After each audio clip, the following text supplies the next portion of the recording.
Sa ngalan ng Ama, at ng Anak, at ng Espiritu Santo. Amen.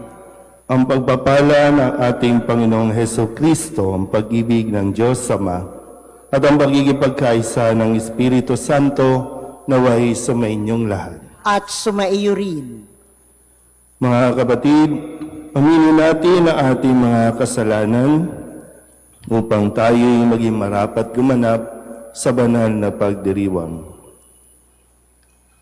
Inaamin ko sa makapangyarihang Diyos at sa inyo mga kapatid na lubha akong nagkasala sa isip, sa salita at sa gawa at sa aking pagkukulang.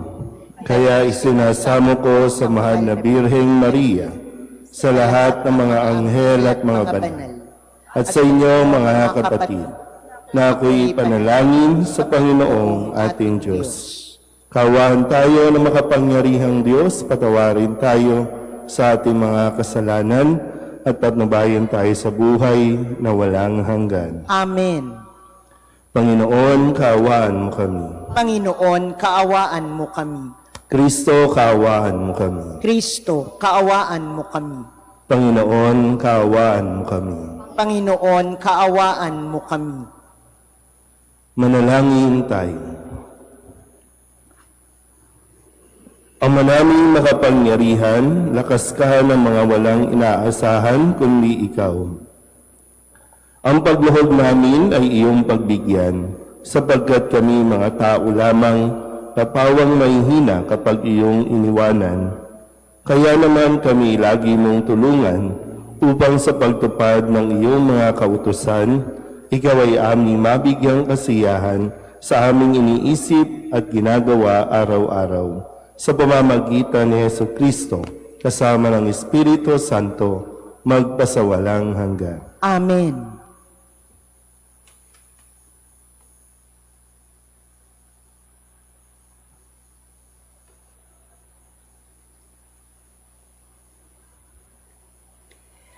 Pagbasa mula sa unang aklat ng mga hari. Nang patay na si Nabat, sinabi ng Panginoon kay Elias na taga-Tisbe, "Madali ka, puntahan mo si Haring Akab. Makikita mo siya sa Jezreel sa ubasan ni Nabat. Naparoon siya upang kamkamin iyon. Sabihin mo sa kanya, ito ang ipinasasabi ng Panginoon, isa kang mamamatay tao. Ngayon na may pangamkam ang ginagawa mo, kung saan hinimod ng mga aso ang dugo ni Nabat, doon din hihimurin ng mga aso ang iyong dugo." Sinabi ni Akab kay Elias, "Narito ka na naman, mahigpit kong kaaway." Sagot naman sa kanya ni Elias, "Oo, hinanap kita uli sapagkat nagumon ka sa kasamaan. Malagim na parusa ang babagsak sa iyo. Ganito ang ipinasasabi ng Panginoon.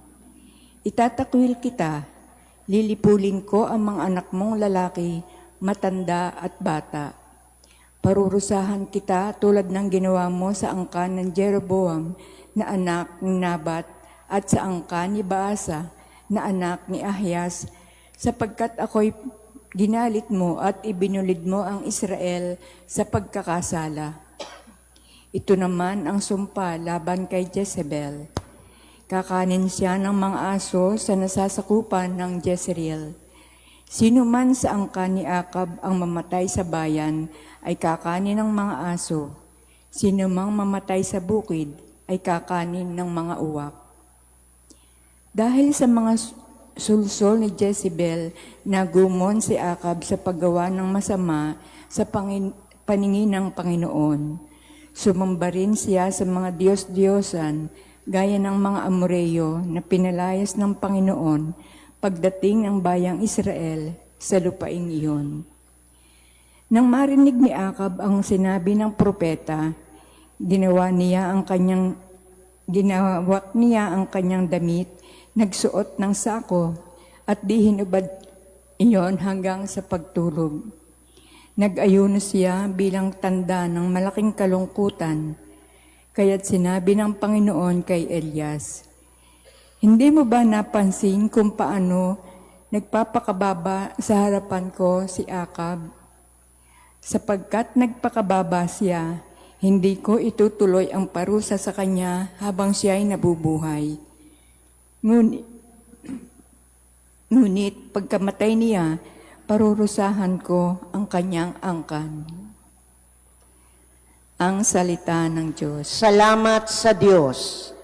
Poon iyong kaawaan, kaming sa iyo'y nagsisuway. Poon, iyong kaawaan, kaming sa iyo'y nagsisuway.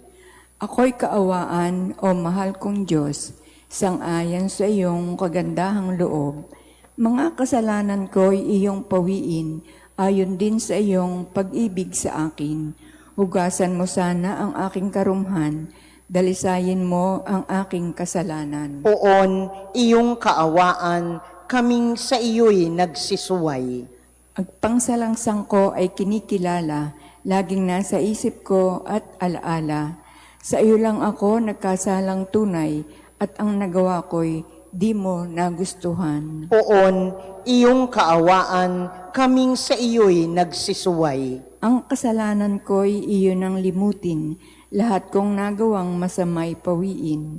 Ingatan mo ako, Diyos kong manunubos, ang pagliligtas mo'y galak kong ibabantog. Poon, iyong kaawaan, kaming sa iyo'y nagsisuway.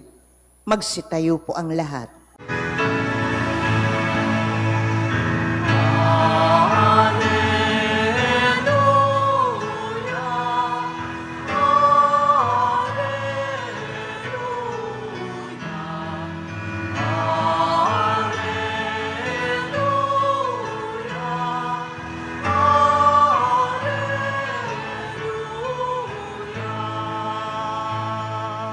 Bagong utos, ani Kristo, mag-ibigan sana kayo, katulad ng pag-ibig ko.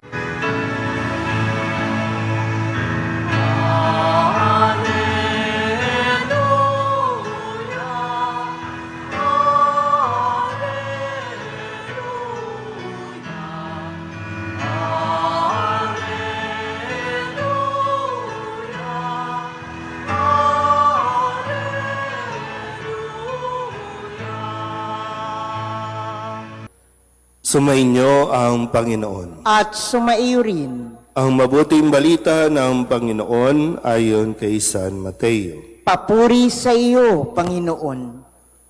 Noong panahong iyon, sinabi ni Jesus sa kanyang mga alagad, "Narinig na ninyong sinabi, ibigin mo ang iyong kaibigan at kaputan mo ang iyong kaaway. Ngunit ito naman ang sabi ko, ibigin ninyo ang inyong mga kaaway at idalangin ninyo ang mga umuusig sa inyo, upang kayo'y maging tunay na anak ng inyong amang nasa langit. Sapagkat pinasisikat niya ang araw sa masasama at sa mabubuti, at pinapapatak niya ang ulan sa mga banal at sa mga makasalanan. Kung ang mga umiibig sa inyo ang siya lamang ninyong iibigin, ano pang gantimpala ang inyong hihintayin? Hindi ba't ginagawa rin ito ng mga publikano? At kung ang binabati lamang ninyo'y ang inyong mga kapatid, ano ang nagawa ninyong higit kaysa iba? Ginagawa rin iyon ng mga hintil. Kaya dapat kayong maging ganap, gaya ng inyong amang nasa langit." Ang mabuting balita ng Panginoon. Pinupuri ka namin, Panginoong Heso Kristo. Isang magandang umaga po sa inyong lahat. Ngayon po ay Martes ng ika-11 linggo sa karaniwang panahon. Ano po ang inyong gagawin kung sakaling isa kayo sa anak ni Nabat na sa ating unang pagbasa ay pinapatay ni Jezebel, yung asawa ni Akab, para lamang makuha yung lupain ni Nabat. Kapritsyo, no? Yung si hari na ito, no? Haring Akab, ay hindi niya nakuha o hindi niya napilit si Nabat na ibigay sa kanya yung kanyang ubasan. Kaya siya ay nagmukmok. Ang ginawa ni Jezebel o na kanyang asawa, gumawa ng paraan, gumawa ng kwento para mapatay o maparusahan ng kamatayan si Nabat, at dahil patay na si Nabat, nasa kanila na ngayon ang ubasan ni Nabat. Ngayon, sa unang pagbasa, sabi dito, no, parurusahan ng Panginoon itong si Haring Akab, ganun din naman si Jezreel sa kanilang kawalang hiyaan o kalapastanganan. Pero nagsisi si Haring Akab at siya naman ay pinatawad ng Panginoon, subalit yung parusa ay mangyayari kapag siya ay namatay na sa mga angkan ni Akab. Pero yung tanong nga, kung kayo isa sa mga kaanak o anak o asawa ni Nabat, patatawarin niyo ba si Jezebel o si Haring Akab sa kanilang ginawa? Kasi ito yung matinding hamon sa ating ebanghelyo ngayong araw na ito, na sinasabi ni Kristo na hindi lang yung kaibigan ang ating iibigin, kundi maging ang mga kaaway. So paano ba natin sasagutin ito sa Panginoon na okay lang ba? Madali lang ba? Lord, ang dali lang naman pala ng pinapagawa mo eh. Ibigin din ang kaaway. Masalubong mo pa nga lang, talagang naghihimutok ka na sa galit. Makita mo nga lang sa post, no, yung kanyang mga post sa social media, talagang nagngingit-ngit ka na dyan sa sama ng loob. Pero ito nga ay isang matinding hamon, sasabi naman ni Kristo, upang kayo'y maging tunay at ganap na mga anak ng Diyos, katulad ng Diyos, yung iibigin pa rin ang mga gumagawa ng hindi maganda sa atin. Pero sabi ko, sa tingin ko, maintindihan naman ni Lord na hindi agad-agad. Hindi yung ngayon, tapos bukas okay na kami. Kasi as human as we are, I think alam ng Diyos na kailangan natin pagdaanan din yung proseso, na mayroon tayong pain, no, mayroong anger, mayroon tayong yung emotion natin. Bahagi yan ng ibinigay ng Diyos sa atin. Pero yung sinasabi lang marahil ay pag dumating ang panahon na kailangan nating ibigay ang pagpapatawad, ibigay natin. Kaya ako binigay din yung background ng unang pagbasa, kasi nang si Akab ay magsisi, ma-realize niya na mali siya, kagamat hindi na maibabalik ang buhay ni Nabat, nagsisi siya, nakita ng Panginoon ang kanyang kababaang loob at pinatawad ito. Pero yung consequences, naroroon pa rin. Hindi naman natin, ngayon sa mga nangyayari sa lipunan natin, meron tayong issue on EJK, meron tayong issue ng mga indigenous people, mga nakatira sa Sierra Madre, no, na inaagawan ng lupa, yung iba napapatay na dahil sa kanilang pagtatanggol sa lupa, yung mga pananim natin na pilit na gumagawa ng paraan paano makukuha, at ngayon ay mga pabahay na, no? Yung mga palayan, pabahay na. Paano nila nakuha yon? Hindi natin alam kung nasa tamang proseso o kung ano pa man. Pero tandaan natin, nasa Diyos, walang makaliligtas sa kanyang paningin. Siya lang din ang pwede nating lapitan na magtanggol sa atin. Siya lang din ang ating pwedeng kapitan sa mga panahon na gusto na nating gumanti. Gusto na nating gawin sa kanila yung ginawa nilang pagpapahirap sa atin. So ito naman, no? Kaya kailangan talaga natin ng iba yung dasal, humingi ng tulong at lakas sa Diyos para nang sa ganon, isang araw, no? Ulitin ko po, no? Hindi naman, no? Hindi tayo si Kristo na mismong doon sa krus ay nagpatawad. Hindi tayo si Kristo. Pero yung hamon ay binibigay sa atin na pag dumating yung oras at araw, nahihingi na ito sa iyo. Matapos na, sige, damahin mo muna yung sama ng loob, yung lungkot, damahin mo muna. Pero pag dumating yung araw na iyon, palayain mo na ang iyong sarili sa pamamagitan ng pagsunod sa sinasabi ni Kristong ipanalangin ang mga umuusig at umaaway sa atin. Amen.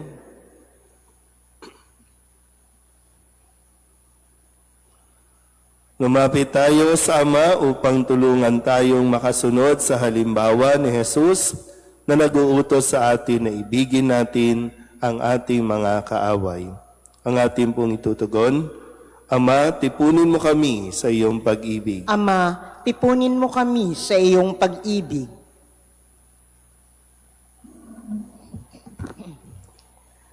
Ang mga pinuno ng simbahan naway magbigay saksi sa pamamaraan ng habag, pag-ibig at pagpapatawad upang masalamin sa kanila ng sanlibutan ang kabanalan ng Diyos. Manalangin tayo sa Panginoon. Ama, tipunin mo kami sa iyong pag-ibig. Ang mga namimighati at nasusuklam sa kanilang kapwa, naway mapagtanto na maghihiwalay sa kanila sa Diyos ang pagbibigay daan sa hinanakit at galit. Manalangin tayo sa Panginoon. Ama, tipunin mo kami sa iyong pag-ibig. Ang mga pamilyang nagkahiwa-hiwalay at sinira ng hindi pagbibigay halaga sa bawat isa, naway muli nilang matagpuan ang dating alab ng pagsasama at pagkakasundo. Manalangin tayo sa Panginoon. Ama, tipunin mo kami sa iyong pag-ibig. Ang mga may sakit, naway makamit ang kapayapaan ng kaisipan at kalooban na nagmumula sa kanilang pagkaunawa at pagtanggap sa kahalagahan ng kanilang pakikihati sa pagdurusa ni Kristo. Manalangin tayo sa Panginoon. Ama, tipunin mo kami sa iyong pag-ibig. Upang mamayani ang kapayapaan sa gitnang silangan at sa buong mundo at ipag-adyanawa ang sangkatauhan sa karahasan, kasakiman at pang-aabuso ng kapangyarihan na nagdudulot ng paghihirap at kamatayan sa marami. Manalangin tayo sa Panginoon. Ama, tipunin mo kami sa iyong pag-ibig. Upang ang lahat ng mga nagdurusa dahil sa kalupitan ng digmaan ay daglian ng makaranas ng kapayapaan at mabuhay ng may kapanatagan at kalayaan. Manalangin tayo sa Panginoon. Ama, tipunin mo kami sa iyong pag-ibig. Ang mga pumanaw, naway makihati sa kapayapaan at kaligayahan ng paghahari ng Diyos. Manalangin tayo sa Panginoon. Ama, tipunin mo kami sa iyong pag-ibig. Idulog din natin sa Panginoon ang ating mga personal na kahilingan at mga panalangin para sa ating mga pamilya, kasama din ang mga kahilingan ng mga nanonood sa online.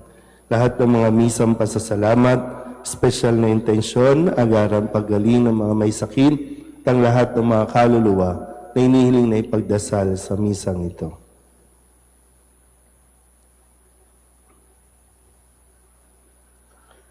Ang lahat ng ito inihiling namin sa ngalan ni Kristo ang aming Panginoon. Amen.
Manalangin kayo mga kapatid upang paghahain natin ay kalugdan ng Diyos Amang makapangyarihan.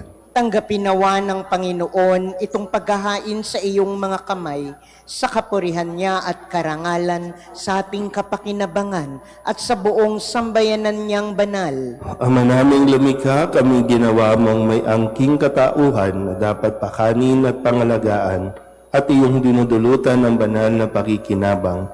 Ipagkaloob mo kami huwag magkulang sa mga inuukol mo sa aming kapakanan sa pamamagitan ni Jesucristo kasama ng Espiritu Santo magpasawalang hanggan. Amen. Sumainyo ang Panginoon. At sumaiyo rin. Itaas sa Diyos ang inyong puso at diwa. Itinaas na namin sa Panginoon. Pasalamatan natin ang Panginoong ating Diyos. Marapat na siya'y pasalamatan. Ama naming makapangyarihan, tunay ng marapat na ikaw ay aming pasalamatan. Pinagbibigyan mong ito'y aming maihayag kahit na ito'y walang anumang maidaragdag sa kadakilaan sa iyo ay likas. Sa pagpupuri nami ang nakikinabang ay kami ring iyong pinakikiharapan sa pamamagitan ng iyong anak na minamahal. Kaya kaysa ng mga anghel na nagsisiawit ng papuri sa iyo na walang humpay sa kalangitan, kami nagbubunyi sa iyong kadakilaan.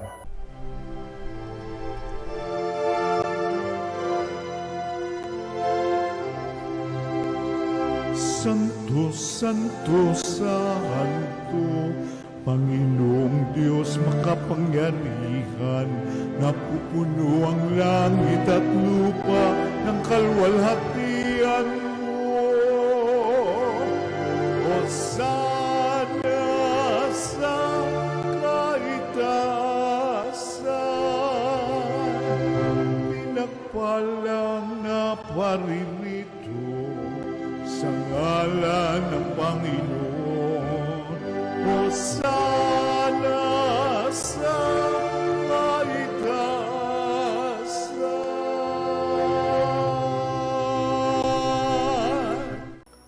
Ama naming banal, ikaw ang bukal ng tanang kabanalan. Kaya't sa pamamagitan ng iyong Espiritu, gawin mong banal ang kaloob na ito upang para sa aming maging katawan at dugo ng aming Panginoong Heso Kristo. Bago niya pinagtiis ang kusang loob na maging handog, hinawakan niya ang tinapay, pinasalamatan kaniya, pinaghati-hati niya iyon, iniabot sa kanyang mga alagad at sinabi, "Tanggapin ninyong lahat ito at kanin, ito ang aking katawan na ihandog para sa inyo."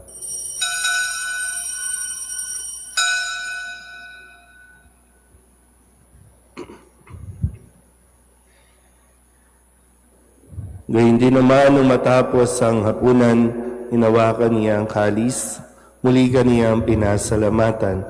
Iniabot niya ang kalis sa kanyang mga alagad at sinabi, "Tanggapin ninyong lahat ito at inumin. Ito ang kalis ng aking dugo ng bago at walang hanggan tipan. Ang aking dugo na ibubuhos para sa inyo at para sa lahat sa ikapagpapatawad ng mga kasalanan. Gawin ninyo ito sa pag-alaala sa akin."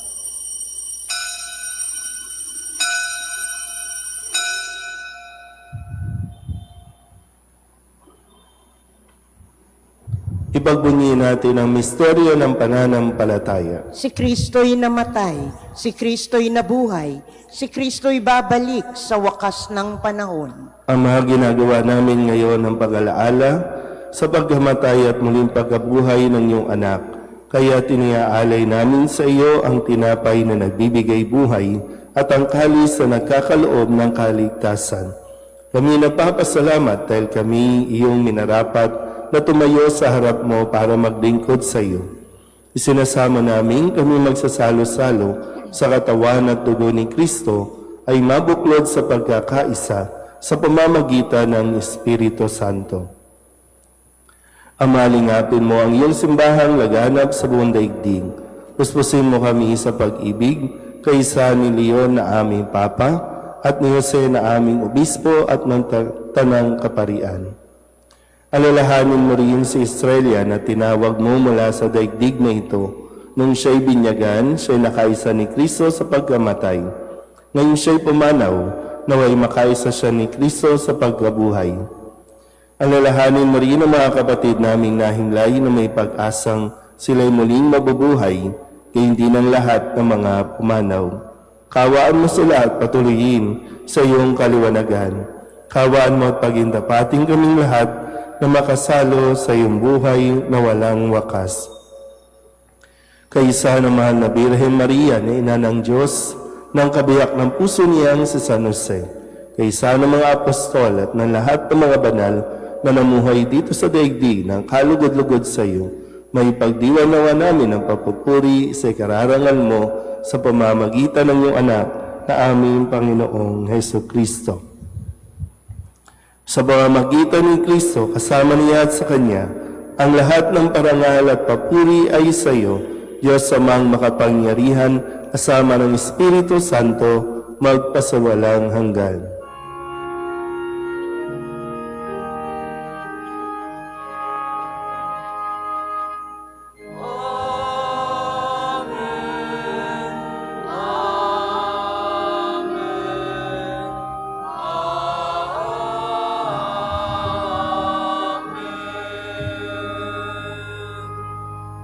Sa tagubili ng mga nakagagaling na utos at turo ni Jesus sa Panginoon natin at Diyos, ipahayag natin ang lakas loob.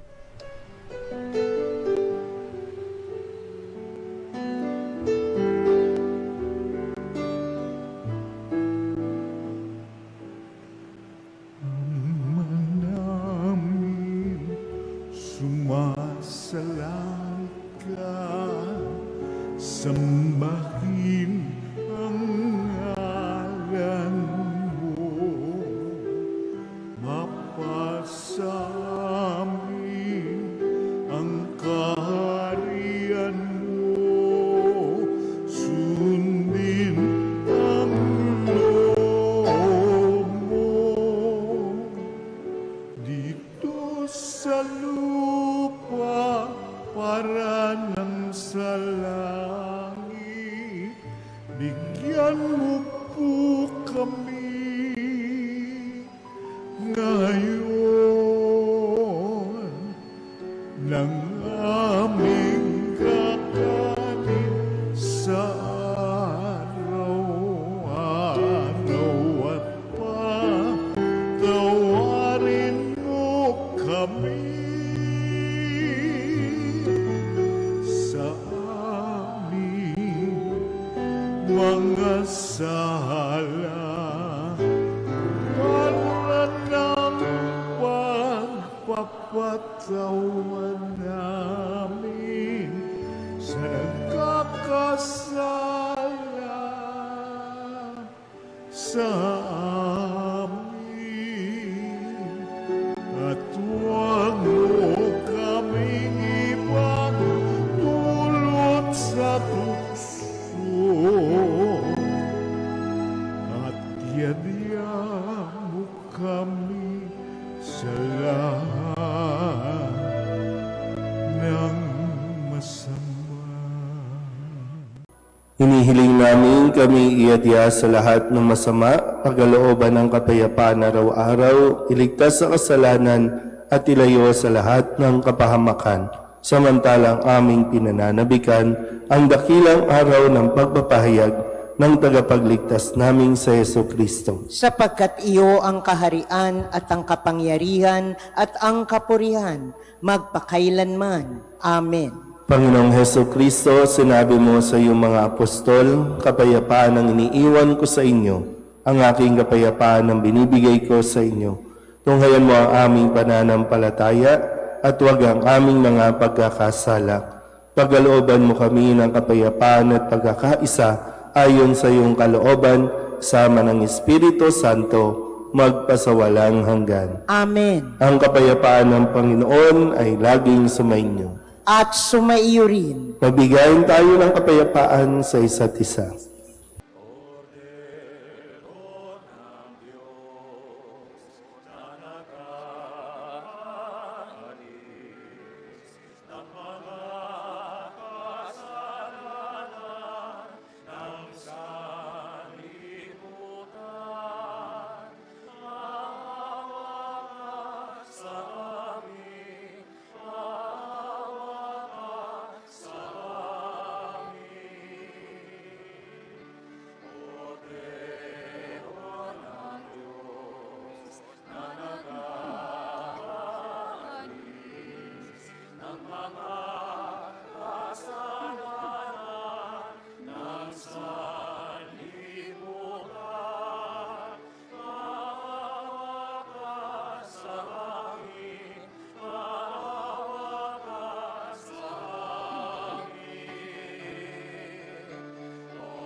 Ito ang kordero ng Diyos.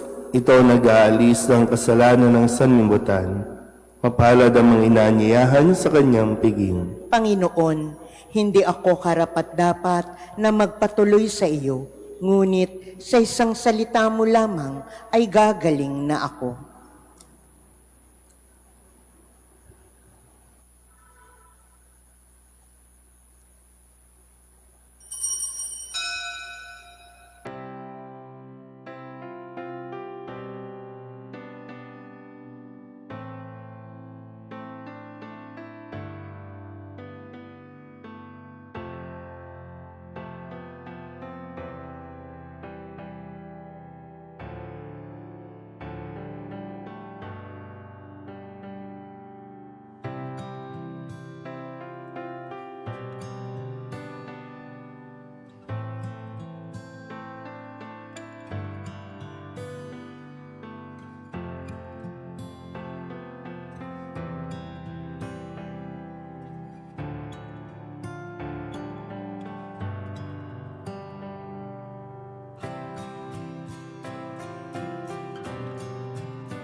Manalangin tayo.